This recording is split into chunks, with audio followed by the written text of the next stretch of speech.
এটা শৰীৰ 18-20 গৰাকী পুৰুষৰ কামনাৰ বলেই এটা শৰীৰত 18-20 গৰাকী পুৰুষৰ নিৰ্যাতনত 113টাকৈ কলা দাগ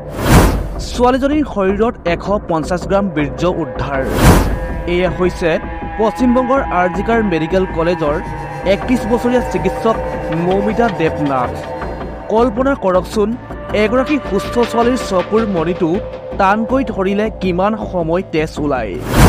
এইখিনি সময় মানুহ দুজনে মৌমিতাৰ হাতত ধৰি আছিল তাৰে এগৰাকী হৈছে মৌমিতাৰ সহকৰ্মী চকুৰ পৰা তেজ ওলোৱাৰ আগতে মৌমিতাই চাই আছিল চাগে তাই সহকৰ্মী গৰাকীলৈ চকুৰ ভাষাত বাৰে বাৰে বুজাবলৈ চেষ্টা কৰি আছিল মোক তই বচা কাৰণ তাইও এগৰাকী ছোৱালী শনিবাৰে পুৱা 6 বজাৰ পৰা দেওবাৰে পুৱা 6 বজালৈ দেশজুৰি কৰ্মবিৰতি ঘোষণা কৰিলে আইনীয়ে সংগঠনৰ ফালৰ পৰা কোৱা হৈছে যে ঘটনাৰ উচিত তদন্ত নোহোৱালৈকে দেশজুৰি বন্ধ থাকিব হস্পিটেল বুধবাৰে আৰজিকাৰ হস্পিটেলত নিহত মহিলা চিকিৎসকৰ পৰিয়ালটোৰ সৈতে সাক্ষাৎ কৰিবলৈ দিল্লীৰ পৰা পশ্চিমবংগত উপস্থিত হয় কেন্দ্ৰীয় চিকিৎসক সংগঠন